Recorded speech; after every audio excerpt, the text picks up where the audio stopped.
Good morning everyone. स्वागत है आप सभी का हमारे आज के वीडियो में।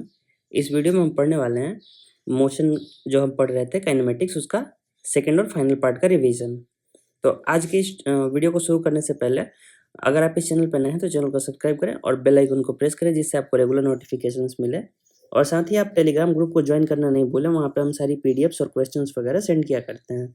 तो चलिए इन सब बातों के साथ शुरू करते हैं आज का अपना पहला टॉपिक, इक्वेशन ऑफ मोशन। इससे पहले मैंने कुछ क्वेश्चन कराए हैं जो प्रीवियस पार्ट हमने किया उसका, तो एक बार आप वो देख सकते हैं।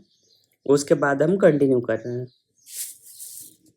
तो देखिए हमारा इक्वेशन ऑफ मोशन, आपको सबसे ज़्यादा नीड है इसको याद करने का। इसका प्रूफ भी आपको मैं दिखा दे रहा हूँ एक जनरल अलजेब्रिक मेथड से। आप इसको कैलकुलस से भी प्रूफ कर सकते हैं, ग्राफ से भी कर सकते हैं, लेकिन प्रूफ हमारे ज़्यादा काम का नहीं है, इसलिए मैं आपको एक सिंपल सा प्रूफ दिखा देता हूँ। आप बस फाइनल रिजल्ट जो फॉर्मूला है वो याद कर लेना, उतना ही आपके काम आएगा, क्योंकि 1 मिनट में बस फॉर्मूला से ही क्वेश्चन बन पाएगा। तो चलिए हम शुरू करते हैं। तो सबसे पहला हमारा जो इक्वेशन आता है वो होता है v equals to u plus a t. अब ये इक्वेशन आता कैसे है, चलिए वो देख लेते हैं। जैसे आपको पता होगा एक्सेलरेशन इक्वल्स टू होता है v minus you upon t. अब इस t को हम इधर लेके जाएंगे तो ये हो जाएगा a t equals to v minus u. अब इसी को थोड़ा सा रीअरेंज करेंगे, u को वापस से इधर लाएंगे तो v equals to u plus a t. तो यही रिजल्ट है जिसको आपको याद कर लेना है, बाकी कोई दिक्कत नहीं है। ये हमारा था पहला इक्वेशन। सेकेंड इक्वेशन जो हमारा है वो है s equals to u t plus half a t square. तो देखिए इसको प्रूफ करना भी काफ़ी इजी है, चलिए कर लेते हैं। डिस्टेंस क्या होती है? डिस्टेंस होती है आपकी v एवरेज इंटू टाइम, ये होती है। और एवरेज वेलोसिटी को आप लिख सकते हो initial velocity plus final velocity divide by 2, हो गया। उसके बाद लिख सकते हो इंटू टाइम। उसके बाद देखिए यहाँ पे जो ये v है, v को हम direct first equation of motion से उठा के यहाँ पे पुट कर देंगे, इस वाले को यहाँ पे। तो ये हमारा बन जाएगा u plus a T divide by 2 into T. अब देखिए आप इस ब्रैकेट को हम लोग ओपन करेंगे तो s इक्वल्स टू आएगा यहाँ पे 2u, टी को मल्टीप्लाई कर देते हैं 2u इंटू टी प्लस यहाँ पे हमारा आएगा ए टी स्क्वायर डिवाइड बाई 2। अब इसको अलग अलग करेंगे तो ये हो जाएगा आपका you t plus half a t square. तो देख रहे होंगे ये भी हमारा प्रूफ हो गया। ये हमारा है second equation of motion. Next हम बात करते हैं थर्ड इक्वेशन की। तो जो हमारा थर्ड इक्वेशन है वो हमारा है v square equals to u square plus 2as। ये हमारा थर्ड इक्वेशन ऑफ मोशन। इसको भी प्रूव करने का ही सेम मेथड है। आपको लिखना है s equals to v average into time. अब देखिए एक चीज, यहाँ पे हम v एवरेज को लिख सकते हैं क्या, v plus you final plus initial by 2, ऐसा लिख सकते हैं। और टाइम को देखिए यहाँ पे a equals to we minus you upon t. अब t को अगर हम इधर ले जाते हैं, ये देखिए ध्यान दीजिएगा आप, इस t को हम यहाँ से यहाँ ले जाते हैं और a को यहाँ से यहाँ लाते हैं, तो t equals to we minus you upon A बन जाएगा यहाँ पे। तो वही देखिए यहाँ पे t के जगह पे हम लिख देंगे v माइनस यू अपॉन ए, तो ये बन गया। अब आपको एक प्रॉपर्टी याद होगी अलजेब्रा के, v minus u into v plus u, ये वाली। जैसे a plus b into a minus b, ये क्या होता था a square minus b square, ये वाला a plus b into a minus b equals to a square minus b square. Same आपको यहाँ पे यूज करनी है, तो आ जाएगा s equals to v square minus u square divide by 2a। अब इस 2a को इधर लेके जाएंगे तो ये बन जाएगा हमारा 2as equals to v square minus u square. अब इसी को थोड़ा सा रीअरेंज करेंगे, v square equals to u square plus 2as। तो ये बन गया हमारा इक्वेशन ऑफ मोशन थर्ड वाला। तो आप देख रहे होंगे प्रूफ कुछ खास मुश्किल नहीं है, बेसिक्स का यूज करके प्रूफ किया हुआ है। लेकिन आपको ध्यान रखना है बस ये फाइनल जो हमारे रिजल्ट्स हैं ये तीनों इक्वेशन अगर आपको याद है तो आप कोई भी क्वेश्चन कर लोगे। और ये याद करना जरूरी इसलिए क्योंकि ये यहीं पे नहीं, ये आपके मैकेनिक्स में भी काम आएंगे, जहाँ पे आप सेंटर ऑफ मास वगैरह पढ़ोगे वहाँ पे भी, और प्रोजेक्टाइल में तो आएंगे ही। तो नेक्स्ट एक क्वेश्चन हम करते हैं इस पे। तो देखिए एक यहाँ पे बॉल है, इस बॉल को 25 मीटर हाई बिल्डिंग के छत से फेंका गया ऊपर की तरफ 20 मीटर पर सेकंड के स्पीड से। आपको बताना है सबसे पहले मैक्सिमम हाइट। तो देखिए सबसे पहले इस बॉल के मोशन को थोड़ा हम एनालाइज करते हैं। ये बॉल जो है यहाँ से कुछ हाइट तक जाएगी, यहाँ एक सर्टेन पॉइंट पे पहुँचेगी, यहाँ पे कुछ, यहाँ पे पहुँच के इसका जो वेलोसिटी होगा वो 0 हो जाएगा। ये आप समझ पा रहे होंगे क्योंकि देखिए यहाँ पे एक एक्सेलरेशन नीचे के डायरेक्शन में है, g इक्वल्स टू हम लोग 10 मान लेते हैं, कैलकुलेशन ईजी रहेगा। तो देखिए एक्सेलरेशन है 10 मीटर पर सेकंड नीचे की तरफ, वेलोसिटी है ऊपर की तरफ। तो क्या होगा, इसकी स्पीड जो है हर सेकंड 10 मीटर पर सेकंड से कम होती जाएगी। तो एक टाइम ऐसा आएगा जब इसकी स्पीड यहाँ पे 0 हो जाएगी। वो टाइम कब आएगा आप डायरेक्टली बता सकते हो। 1 सेकंड में 10 कम हो रही है ये, तो ये 20 कम होने में कितना टाइम लगेगा, 2 सेकंड लगेगा। तो t इक्वल्स टू 2 सेकंड पे ये अपने हाईएस्ट पॉइंट पे होगा और वहाँ पे इसकी जो ये वेलोसिटी होगी वो 0 होगी। ये आपको आई थिंक समझ में आ रहा होगा। अब ये बॉल यहाँ तक पहुँचेगी और इस पॉइंट से ऊपर नहीं जाएगी क्योंकि यहाँ पे जाके इसका वेलोसिटी 0 हो गया, मतलब इसके पास कोई वेलोसिटी ही नहीं है। अब इसका मोशन नीचे के डायरेक्शन में यहाँ से शुरू हो जाएगा, ऐसे कुछ ऊपर जाएगी और फिर ऐसे कुछ ऐसे नीचे करके आएगी। तो यहाँ पे जो इसका ये पॉइंट आएगा यही हमारा होगा मैक्सिमम हाइट का पॉइंट। इस मैक्सिमम हाइट को कैलकुलेट कैसे कर सकते हैं, तो इसको कैलकुलेट करने के लिए आपको टाइम भी पता है, तो आप वो भी अपना s equal to ut plus half at square भी यूज कर सकते हो। साथ ही यहाँ पे फाइनल वेलोसिटी भी पता है, तो नॉर्मली आप उस इक्वेशन से भी जा सकते हो। s इक्वल्स टू, चलिए हम ut plus half at square से कर लेते हैं। अब एक चीज़ आपको यहाँ पे ध्यान देना है कि ये जो g है ना, ये नीचे की तरफ है, ये वेलोसिटी को ऊपर जाने के टाइम में मोशन को अपोज कर रहा है, यानी कि इसका साइन जो होगा ना, आप एक काम करो, आप किसी भी क्वेश्चन में किसी एक डायरेक्शन को पॉजिटिव मान लो, या तो ऊपर या नीचे। तो इस डायरेक्शन में जैसे हम अपवर्ड को पॉजिटिव मान लेते हैं, ऊपर के डायरेक्शन को, तो क्या होगा, ये जो इनिशियल वेलोसिटी है वो हमारा पॉजिटिव हम पुट करेंगे फॉर्मूला में अपने 20 into t equals to 2 second plus half into, अब एक्सेलरेशन जो हमारा है नीचे की तरफ है यानी ये निगेटिव आएगा, 10 इंटू 2 का स्क्वायर। तो इसको सॉल्व करेंगे तो हमारा क्या आएगा 40, और ये हमारा 2 से 2 कट जाएगा, 10 इंटू -20 इक्वल्स टू 20 मीटर्स। अगर आप third equation of motion use करोगे तब भी आपका आंसर सेम आएगा, आप उससे वेरीफाई कर सकते हो, वो आपके लिए होमवर्क रहेगा। नेक्स्ट हम बात करते हैं इसका सेकंड पार्ट की। सेकंड पार्ट में time to reach the ground.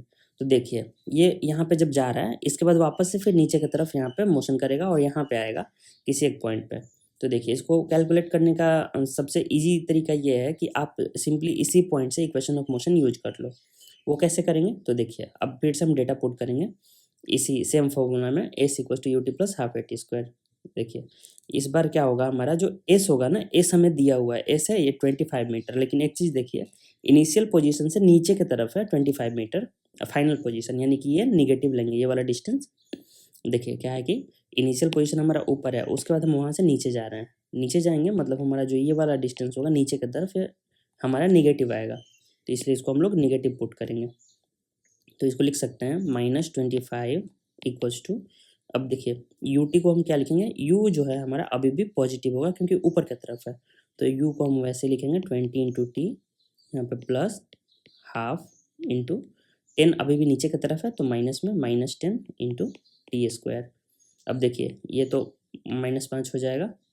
अब हम लोग क्या करते हैं, 5 यहाँ से कॉमन लेकर उड़ा देते हैं, तो ये हमारा इक्वेशन बन जाएगा -5 equals to 40 minus t square. थोड़ा सा रीअरेंज करते हैं, टी और 40 को इधर लेके आते हैं, तो ये बन जाएगा टी स्क्वायर -40 -5 इक्वल्स टू 0। इसको आप लोग क्वाड्रेटिक फॉर्मूला से भी सॉल्व कर सकते हो या फिर इसको स्प्लिट भी कर सकते हो इजीली। इसका दिख रहा है factors, T square plus T -5t -5 equals to 0। तो देखिए मिल जाएगा हमारे पास टी इंटू टी प्लस 1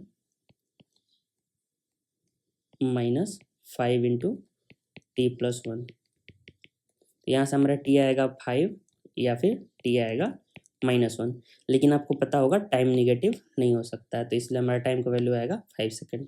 तो टोटल मोशन में हमारा जो टाइम लगेगा ग्राउंड तक पहुँचने में वो लगेगा 5 सेकेंड। ये हमारा फाइनल आंसर हो जाएगा। आई होप कि आपको ये क्लियर होगा। नेक्स्ट हम पार्ट में चलते हैं, distance travelled in nth second. तो देखिए बहुत बार आएगा कि किसी पार्टिकल का इतना सेकंड में मतलब जैसे कोई पार्टिकल हमने फेंका और आपसे पूछा कि 5th सेकंड में पार्टिकल कितना ट्रेवल करेगा। तो एक चीज़ नोटिस कीजिए, 5th सेकंड में हम बोल रहे हैं मतलब ये 5 सेकंड के लास्ट पे, 5 सेकंड के बाद ये कहाँ पे होगा, इसका कुछ पोजीशन होगा S5 और 4 सेकंड के बाद इसका कुछ पोजीशन होगा S4। तो इन दोनों के बीच में जो चला वही तो हमारा 5th सेकंड में S5 हमारा होगा। यानी कि 4 सेकंड बाद एक पोजीशन पे मान लो 4 मीटर पे है और 5 सेकंड बाद ये 5 मीटर पे है। तो 5वें सेकंड में कितना चला, ये तो इसी का डिफरेंस होगा। 4 से 5 गया मतलब 1 मीटर चला वो 5वें सेकंड में। तो यही चीज़ होती है distance travelled in nth second. तो इसका फॉर्मूला याद करना जरूरी इसलिए है क्योंकि आप क्वेश्चन को जल्दी कर पाओ। ऐसा नहीं कि आप बिना फॉर्मूला याद किए नहीं कर सकते हो, आपको वही 2 बार इक्वेशन ऑफ मोशन अप्लाई करना होगा और दोनों टाइम के लिए आप निकालोगे वैल्यू और उसके बाद सब्ट्रैक्ट कर दोगे। तो इसके लिए एक रिजल्ट हमारा आता है इजी सा, वो याद कर सकते हैं। तो चलिए एक बार प्रूफ कर देते हैं उसको भी। तो देखिए क्या होता है, अगर हम nth सेकंड में डिस्टेंस की बात कर रहे हैं तो क्या होगा, Sn माइनस Sn-1। यहाँ पे देखिए अगर यहाँ पे 5वें सेकंड की बात करें तो 5 और 5 माइनस 1 4, तो इसीलिए हमने यहाँ पे n-1 लिया है। अगर 5th सेकंड होता है, एक बार फिर से समझाता हूँ, अगर 5th सेकंड का डिस्टेंस होता तो S5 मतलब 5th सेकंड में कहाँ था माइनस 4th सेकंड में कहाँ था। तो 4 को लिखने के लिए हम लोग यहाँ पे n-1 लेंगे ना, अगर इसको n ले रहे हैं तो इसीलिए हमने यहाँ पे n-1 लिया है। अब यहाँ पे हम क्या करेंगे, यहाँ पे हम इक्वेशन ऑफ मोशन फिर से लगा देंगे, हमारा कौन सा सेकंड वाला। देखिए Sn equals to ut u into T plus half, नहीं यहाँ पे एक गड़बड़ हो गया, हमें टाइम दिया हुआ है n, तो un प्लस हाफ an², ये हमारा हो गया n सेकंड के बाद कहाँ पे होगा, इसमें से माइनस करना है u n-1 plus half an-1 का स्क्वायर, इसको माइनस करना है। तो चलिए हम सॉल्व करते हैं इसको। ये हमारा सेम ऐसे ही रहेगा, un plus half an² minus यहाँ से मिलेगा हमें un माइनस u, इसका हमारा हो जाएगा plus half an² plus 1 minus 2n, इसका हमने ब्रैकेट ओपन कर लिया, a माइनस बी का whole square equals to a² plus b² minus 2ab। तो इसके बाद नेक्स्ट स्टेप हमारा होगा un plus half an² minus, यहाँ पे सेम ऐसे उतारते हैं un minus u plus half an² plus half a minus an, यह हमारा आया। इसको मल्टीप्लाई कर दिया, 2 से 2 कट गया, an बच गया और ये निगेटिव साइन आ गया।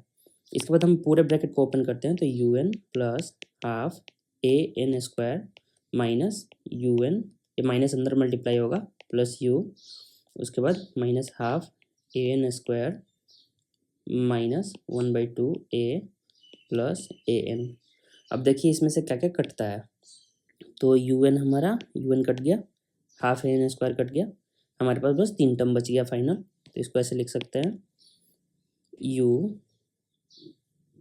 Minus half a plus an। अब इसको एक चीज़ देखिए, यहाँ पे हम कॉमन कुछ लेते हैं, ट्राई करते हैं u प्लस, यहाँ पे a/2 को हम बाहर निकाल ले रहे हैं, तो a/2 को बाहर निकालेंगे तो यहाँ पे 2n बचेगा। यहाँ पे देखिए यहाँ से a/2 बाहर गया तो यहाँ 2 मल्टीप्लाई भी करना होगा, इंटू 2 डिवाइड बाई 2, तो a/2 को हमने बाहर निकाल लिया तो यहाँ पे बचा 2n माइनस, यहाँ से a/2 बाहर गया तो बस 1 बचा माइनस 1। तो ये होता है हमारा Snth, और यही जो होता है हमारा वो फॉर्मूला है distance travelled in nth second. तो इसको आप डायरेक्टली याद भी कर सकते हो, बाकी आपकी मर्जी, अगर आप नहीं चाहो तो इतना आपको करना पड़ेगा, 2 बार इक्वेशन ऑफ मोशन दोनों टाइम के लिए लगाओगे और डिस्टेंस को माइनस कर दोगे। अगर डायरेक्टली याद कर लेते हो तो आपके लिए ज़्यादा अच्छा है, इसलिए मैंने बता दिया, बाकी आपको जैसा कंफर्टेबल लगे आप कर सकते हो। नेक्स्ट हम बात करते हैं मोशन अंडर ग्रेविटी यानी फ्री फॉल मोशन के बारे में। तो देखिए मोशन अंडर ग्रेविटी क्या होता है, जब कोई बॉडी अपने मतलब ग्रेविटी के इन्फ्लुएंस में बिना किसी अदर फोर्स के इंटरफेरेंस के अगर फॉल करता है तो उसको फ्री फॉल बोलते हैं। जैसे आप कभी भी क्रिकेट खेलते हो, एक बार गेंद को आप मारते हो बैट से, बॉल ऊपर जाता है, फिर एक टाइम के बाद बॉल नीचे आने लगता है, बॉल अपने आप नीचे आता है और पूरे मोशन के ड्यूरिंग उसका जो एक्सेलरेशन होता है वो ग्रेविटेशनल एक्सेलरेशन के इक्वल होता है। इसी को हम लोग बोलते हैं मोशन अंडर ग्रेविटी यानी फ्री फॉल। उस टाइम पे बॉडी पे कोई फोर्स नहीं लगता, इवन कि एयर रेसिस्टेंस भी हम लोग कंसीडर नहीं करते हैं। अगर वो दिया रहेगा तो एयर रेसिस्टेंस कंसिडर करेंगे, अदरवाइज एयर रेसिस्टेंस को आपको नेग्लेक्ट करना है, इसको आपको कंसीडर नहीं करना है अगर जब तक मेंशन नहीं है क्वेश्चन में। तो ये होता है हमारा मोशन अंडर ग्रेविटी। आप छत से जाके कोई चीज़ गिराओगे, वो बॉडी धीरे धीरे नीचे आने लगती है और धीरे धीरे करके आप देखोगे कि वो बॉडी जैसे जैसे नीचे आएगी वैसे वैसे उसका स्पीड तेज होता जाएगा, और आप जितना ऊंची बिल्डिंग से उस ऑब्जेक्ट को गिराओगे, नीचे गिरने पे वो उतना तेजी से गिरेगा। तो यही होता है हमारा मोशन अंडर ग्रेविटी। इसको हम लोग एक क्वेश्चन से समझ लेते हैं। देखिए, जैसे कि कोई एक बॉल है, मान लो ग्राउंड से, इसको हमने 40 मीटर पर सेकंड के इनिशियल स्पीड से ऊपर की तरफ फेंका। तो इसके मोशन में चलिए सबसे पहले देखते हैं इसका टाइम क्या होगा, कब ये मतलब पूरा इसका मोशन का टाइम कब ये वापस से यहाँ पे ग्राउंड पे आएगा। तो ये आपको कैलकुलेट करने के लिए फॉर्मूला आप यूज कर सकते हो, इक्वेशन ऑफ मोशन यूज कर सकते हो, लेकिन उसकी ज़रूरत नहीं है, क्योंकि देखो यहाँ पे जो एक्सेलरेशन होगा वो g = 10 मीटर पर सेकेंड स्क्वायर नीचे की तरफ। तो इसका जो स्पीड है वो इनिशियल वो ऊपर की तरफ है और इसका एक्सेलरेशन नीचे की तरफ है। तो एक चीज़ देखो, इसका जो ये यहाँ पे स्पीड होगा हर सेकंड पे 10 मीटर पर सेकंड से कम हो रहा होगा। तो टोटल 40 है और 40 से इसको आना है 0 पे, यहाँ पे जाके इसका v = 0 होगा। तो कितना टाइम लगेगा, हर सेकंड 10 कम हो रहा है। तो देखो यहाँ पे 1 सेकंड बाद 30 हो जाएगा, उसके बाद 20 हो जाएगा, उसके बाद 10 हो जाएगा, फिर फाइनल यहाँ पे 0 हो जाएगा। यानी हमारा टाइम लग रहा है 4 सेकंड। यानी टोटल इसका टाइम ऑफ फ्लाइट अगर पूछा जाए कितना देर में वापस ज़मीन पे आएगा, तो ये हो जाएगा 2 × 4 8 सेकंड। अगर हम लोग इसको कैलकुलेट भी करना चाहें तो वो भी कर सकते हैं फॉर्मूला का यूज करके, तो आप वो भी कर सकते हो, आप तो खुद से ट्राई कर लेना, कोई दिक्कत नहीं है। वैसे चलो मैं करा ही देता हूँ। देखो यहाँ फाइनल वेलोसिटी v है, यहाँ इनिशियल वेलोसिटी u 40 है, तो t = v - u/a। तो देखिए v हमारा 0 है, u हमारा 40 है, a हमारा -10 है, यहाँ से आया 4 सेकंड। अब फिर से 4 सेकंड को हम 2 से मल्टीप्लाई करेंगे, जाने का इतना, आने का इतना, फिर वापस हमारा टाइम 8 सेकंड ये वाला आ जाएगा। नेक्स्ट हम बात करते हैं, अगर इसका मैक्सिमम हाइट निकालना हो तो मैक्सिमम हाइट निकालने के लिए यहाँ पे सिंपल हम यूज कर लेंगे third equation of motion, v² = u² + 2as। इसको थोड़ा सा रीअरेंज करेंगे, s = v² - u² / 2a। Okay, तो ये हमारा आ जाएगा यहाँ से s = v हमारा 0 है, 0² - 40 का स्क्वायर डिवाइड बाई 2 × -10, तो आएगा 1600 नेगेटिव -20, यानी 80 मीटर हमारा ये आ जाएगा मैक्सिमम हाइट। तो ये चीज़ आप कैलकुलेट कर सकते हो, कोई दिक्कत की बात नहीं है। किसी पॉइंट पे इवन कि आप जहाँ पे आपसे कहीं पे पूछ दे कि इतना टाइम के बाद उसका स्पीड क्या होगी, तो ये सब भी आप कैलकुलेट कर सकते हो इजीली, कोई प्रॉब्लम नहीं है। तो आई होप कि आपको ये क्लियर होगा। आपको बस कुछ नहीं करना है, इक्वेशन ऑफ मोशन हर जगह पे अप्लाई करना है, जहाँ पे आपसे पूछे बस आपको एक ही इसी का सहारा लेना है इस चैप्टर में। इसमें इसके अलावा कुछ नहीं है, इससे ऊपर कुछ नहीं है। नेक्स्ट हम बात करते हैं Galileo's law of odd numbers. देखिए कुछ खास नहीं है, ये बस एक फैंसी सा नाम है और एनसीईआरटी में दिया हुआ है इसलिए हम लोग पढ़ रहे हैं, अदरवाइज ये भी इक्वेशन ऑफ मोशन का एक थोड़ा सा एक्सटेंशन है। जैसे देखिए क्या होता है, जैसे कोई भी ऑब्जेक्ट है, ऑब्जेक्ट के लिए हम एक टाइम इंटरवल लेते हैं, अगर 0 पे वो 0 पे है इसका पोजीशन, तो एक टाइम t के बाद वो कितना चलेगा, इनिशियल u = हम लोग 0 मान रहे हैं, तो t टाइम के बाद वो चलेगा ½ at²। इसको हम लोग कुछ s नाम दे देते हैं। उसके बाद अगर हम 2t टाइम लेंगे तो 2t टाइम के बाद कितना चलेगा, ½ a 2t का स्क्वायर। ये का हमारा कितना हो जाएगा, ये 2 का स्क्वायर 4 × ½ at का स्क्वायर। इसको हम लोग ऐसे भी लिख सकते हैं 4 × s, ऐसे लिख सकते हैं 4s। सेम ऐसे अगर हम 3t के लिए कैलकुलेट करेंगे तो s3 हमारा आएगा ½ a 3t का स्क्वायर। ये हमारा आ जाएगा 3 का स्क्वायर, 9 बाहर कर लेते हैं, ½ at², ये हमारा आ जाएगा 9s। तो आप एक चीज़ नोटिस करिए, यहाँ पे सब s के टर्म्स में हम लोग मल्टीप्लिकेशन में लिख सकते हैं। अब हम लोग सबको सब्ट्रैक्ट करते हैं, तो अगर ये 4s है, ये 9s है और ये s है, तो s - 0 अगर हम करते हैं तो यहाँ पे हमारा जो डिफरेंस आएगा वो आएगा s का। नेक्स्ट अगर हम नेक्स्ट वाले में देखते हैं, यहाँ पे 4s - s करते हैं तो यहाँ हमारा डिफरेंस जो आएगा वो आएगा 3s का। उसके बाद अगर यहाँ पे हम डिफरेंस निकालेंगे तो 9 - 4 यहाँ पे आएगा 5s का। तो आप ये चीज़ समझ पा रहे होंगे, अगर यहाँ पे मैं 40 लूँ तो यहाँ पे डिफरेंस 7s आ जाएगा, यहाँ 52 लूँगा तो यहाँ पे डिफरेंस 9s आएगा। यही होता है गैलीलियोज लॉ। अगर हम इक्वल इंटरवल ऑफ टाइम में अगर देखें, कॉन्जिक्यूटिव इंटरवल्स ऑफ टाइम में कॉन्जिक्यूटिव एंड इक्वल दोनों होगा अगर टाइम इंटरवल, तो उस केस में जो ये हमारा उस ड्यूरेशन में जो डिस्टेंस ट्रेवल्ड आएगा वो odd numbers, consecutive odd numbers के मल्टीपल में आएगा। यहाँ पे अगर ये सारे जो हमारे हैं कंटिन्यूअस है और साथ ही इक्वल है, इंटरवल देखिए यहाँ पे टी और 2t डिफरेंस जो है इक्वल है यहाँ पे, इसीलिए जब भी अगर ऐसा होगा तो हमारा जो ये है, हमारा जो यहाँ पे डिस्टेंस है उस पर्टिकुलर टाइम में डिस्टेंस ट्रेवल्ड वो हमारा ऑड नंबर्स के मल्टीपल में आएगा। बस यही होता है गैलीलियोज लॉ। इस लॉ का डायरेक्ट एप्लीकेशन कुछ तो नहीं है, लेकिन आपको लॉ के जैसा याद रखना है कि अगर एग्जाम में डायरेक्टली पूछ दे गैलीलियोज लॉ क्या बताता है और ऑप्शन दे दे चार्ट हो, तो आप इसको इजिली आइडेंटिफाई कर पाओ कि क्या बताता है गैलीलियोज लॉ। नेक्स्ट हम बात कर लेते हैं स्टॉपिंग डिस्टेंस और रिएक्शन टाइम की।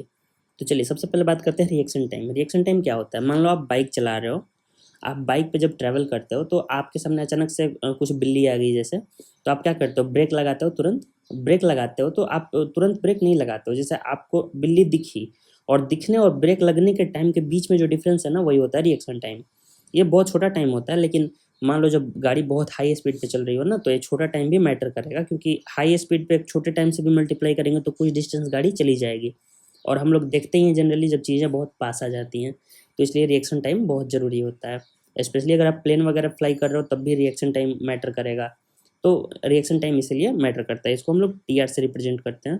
एनसीईआरटी में एक एग्जाम्पल से इसको कराया है, आप वो देख सकते हो। एक रूलर है, उसको एक आदमी गिराता है, दूसरा आदमी पकड़ता है, तो उसके बीच में जो डिस्टेंस में चेंज आता है उसी को यूज करके वो लोग रिएक्शन टाइम कैलकुलेट किया हुआ है। तो ये आई होप आपको क्लियर होगा। रिएक्शन टाइम को छोड़ के अब हम आगे बढ़ते हैं स्टॉपिंग डिस्टेंस। तो देखिए जैसे स्टॉपिंग डिस्टेंस जब भी हम पढ़ेंगे तो स्टॉपिंग डिस्टेंस क्या होती है?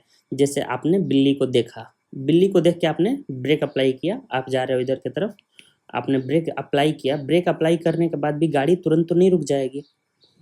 इवन आपने देखा होगा जब भी अचानक से ब्रेक हम लगाते हैं, किसी भी गाड़ी में आपने देखा होगा अचानक से जब भी ब्रेक लगता है ना, उसका रोलिंग मोशन, मतलब जो पहिया होता है वो घूमना तो रुक जाएगा, लेकिन बाइक रुकेगी नहीं, वो कुछ दूर तक स्किड कर जाएगी, स्लिप कर जाएगी, क्योंकि डायरेक्ट ऐसा पॉसिबल ही नहीं है कि रुक जाए। उसके लिए बिल्कुल बहुत ही ज़्यादा फ्रिक्शन चाहिए होगा कि गाड़ी वहीं की वहीं रुक जाए, लेकिन उस केस में भी आप टॉपल कर जाओगे, आप गाड़ी से उलट के बाहर की तरफ चले जाओगे। तो ऐसा नहीं होता है। तो एक जो कुछ डिस्टेंस होता है, स्टॉपिंग डिस्टेंस हम उसी को बोलते हैं कि मान लीजिए आपने ब्रेक लगाया, ब्रेक लगने और एक्चुअल में उसके रुकने के बीच का जो टाइम होता है ना, ब्रेक लगने और रुकने के बीच का टाइम जो होता है, बीच का डिस्टेंस जो होता है, वही हमारा होता है स्टॉपिंग डिस्टेंस। और ये स्टॉपिंग डिस्टेंस, ये रिएक्शन टाइम, ये जितना छोटा होगा ना स्टॉपिंग डिस्टेंस, उतना कम होगा। तो इसलिए रिएक्शन टाइम का कम होना बहुत ज़रूरी है, क्योंकि रिएक्शन टाइम कैलकुलेट जब हम करते हैं तो इसीलिए इस पे ध्यान रखते हैं कि रिएक्शन टाइम जिसका जितना कम होगा वो उतना अच्छा ड्राइवर होगा। जैसे कि कोई गाड़ी मान लो चल रही है, अगर ये 20 मीटर पर सेकंड से चल रही है ना, अगर आप ब्रेक लगाओगे, आपका reaction time u equals to 20 metre per second, reaction time आपका 0.2 सेकंड है। आप अगर ब्रेक लगाते हो, एक्सेलरेशन आपका 5 मीटर पर सेकंड स्क्वायर भी है, तो उस केस में आप देखिए गाड़ी रुकने से पहले कितना डिस्टेंस ट्रेवल करेगी, ये चीज़ आप यहाँ से कैलकुलेट कर सकते हो। सबसे पहले तो ये 0.2 सेकंड तक तो आपका ब्रेक नहीं लगेगा, तो 20 इंटू 0.2 इतना तो आपकी चलेगी, ये इनिशियल वेलोसिटी के वजह से। उसके बाद आपका ये फाइनल वेलोसिटी तो 0 हो जाएगा जब गाड़ी रुकेगी, तो इनिशियल इतना, फाइनल इतना। अब थर्ड इक्वेशन ऑफ मोशन हम अगर यूज करते हैं तो s equals to v square minus u square upon 2 है। तो अगर हम यूज करते हैं तो 0 स्क्वायर माइनस 20 स्क्वायर। एक्सेलरेशन एक चीज़ आप ध्यान रखिए, यहाँ पे हमें रोकना है गाड़ी को, तो ये निगेटिव ही होगा, तो डिवाइड बाई माइनस 2 इंटू 5, ये हमारा हो गया 400 बाई निगेटिव -10, ये हमारा आ गया 40 मीटर। तो देखिए यहाँ से हमारा आया था 20 इंटू 2 4 मीटर, तो गाड़ी हमारी 40 मीटर और ये साथ में 4 मीटर, तो टोटल जो हमारा स्टॉपिंग डिस्टेंस हो जाएगा वो 4 मीटर प्लस 40 मीटर, यानी 44 मीटर आएगा। तो आप देखिए रिएक्शन टाइम की वजह से अभी 4 मीटर का डिफरेंस आ गया, जो कि अच्छा खासा डिफरेंस है, तो इसीलिए रिएक्शन टाइम भी इम्पॉर्टेंट है। और स्टॉपिंग डिस्टेंस आप देख रहे होंगे हम ऐसे इजीली कैलकुलेट कर सकते हैं इक्वेशन ऑफ मोशन का यूज करके। इसी को कभी कभी कैलकुलेट करने के लिए लोग फॉर्मूला बना दिए, लेकिन फॉर्मूला वो भी नहीं, वो भी इक्वेशन ऑफ मोशन से ही आता है। देखिए क्या होगा, अगर इनिशियल वेलोसिटी u है, फाइनल वेलोसिटी तो 0 हो जाएगी, एक्सेलरेशन मान लीजिए a है, तो ऐसे केस में हम स्टॉपिंग डिस्टेंस क्या निकाल सकते हैं? तो देखिए स्टॉपिंग डिस्टेंस, इसके लिए हम इक्वेशन ऑफ मोशन फिर से यूज करते हैं, v square equals to u square plus 2as। इसी को हम लोग थोड़ा अरेंज करते हैं, s equals to v square minus u square upon 2a। देखिए एस हमारा क्या आ जाएगा, वी तो हमारा 0 हो गया minus u square upon 2a, तो s equals to minus u square upon 2a। तो इसी को हम लोग एज अ फॉर्मूला याद कर सकते हैं, लेकिन यहाँ पे तो सिंपल है, एक ही बार इक्वेशन अप्लाई करना है, तो याद रखने का जरूरत नहीं है, आपको बस याद रखना है कि इसमें इक्वेशन ऑफ मोशन यूज होता है जब भी आपसे स्टॉपिंग डिस्टेंस पूछेगा। तो ये होता है हमारा स्टॉपिंग डिस्टेंस। आई होप आपको ये क्लियर होगा। नेक्स्ट चीज हम बात करते हैं रिलेटिव वेलोसिटी। रिलेटिव वेलोसिटी क्या होता है? सबसे पहले समझते हैं रिलेटिव मोशन क्या होता है। जैसे मान लो एक बॉडी है, वो कुछ स्पीड से चल रही है, मान लो v1 इक्वल्स टू 5 मीटर पर सेकेंड। मान लो एक पर्सन यहाँ पे ऐसे है, वो भी चल रहा है कुछ स्पीड से, मान लो 3 मीटर पर सेकेंड। तो इसको क्या लगेगा, आप एक बार सोचो, आप जब बाइक पे चलते हो तो आपके बगल के बाइक वाला, मान लो आप जैसे किसी गाड़ी पे ट्रैवल कर रहे हो, तो आप जब ट्रैवल करते हो तो आपकी कुछ स्पीड होती है, तो आपको लगता है आपके साथ साथ यहाँ पे जो गाड़ी चल रही है वो गाड़ी कॉम्परेटिवली धीमा चलती है। कभी कभी आपको ये भी लगता होगा, अगर दो गाड़ियां अगल बगल से सेम स्पीड से, आप हाईवे पे जब भी ट्रैवल करते हो, आपको लगता होगा आपके रेस्पेक्ट में बगल वाली गाड़ी भी बिल्कुल आपके साथ साथ चल रही है, मतलब आपको एकदम बिल्कुल लगता होगा कि वो रुकी हुई है हमारे साथ साथ। तो ऐसा आपको फील होता होगा अंदर से आप देखोगे तो। ऐसा ही बहुत बार होता है जब आप ट्रेन में चलते हो, साइड से ट्रेन के ट्रैक के साइड में जो रास्ता होता है उस पर कोई गाड़ी चल रही होती है, अगर दोनों सेम स्पीड से चल रहे होते हैं तो दोनों बिल्कुल साथ साथ चलते हैं, दोनों के रेस्पेक्ट, एक दूसरे के रेस्पेक्ट में कोई मोशन नहीं होता है। तो एक दूसरे के रिस्पेक्ट में एक बॉडी मूव कर रही है कि नहीं कर रही है, यही उसको बताता है रिलेटिव मोशन है कि नहीं है। अगर यहाँ पे एक 5 मीटर पर सेकंड से ये चल रहा है और इसी के साथ साथ अगर 5 मीटर पर सेकंड से मैं चलने लगूँ, तो मुझे लगेगा ये ऑब्जेक्ट रुका हुआ है। यही होता है हमारा रिलेटिव मोशन। तो यानी कि यहाँ पे भी रिलेटिव 0 हो जाएगा अगर हम दोनों, ये भी इधर 5 मीटर पर सेकंड से चलने लगे तो रिलेटिव मोशन तब आएगा जब दोनों की जो वेलोसिटी होगी वो अलग अलग होगी, अदरवाइज नहीं आएगा। इसी को कैलकुलेट करने के लिए हम लोग इसको ऐसे लिखते हैं, v A b, velocity of a with respect to b equals to V A minus we B.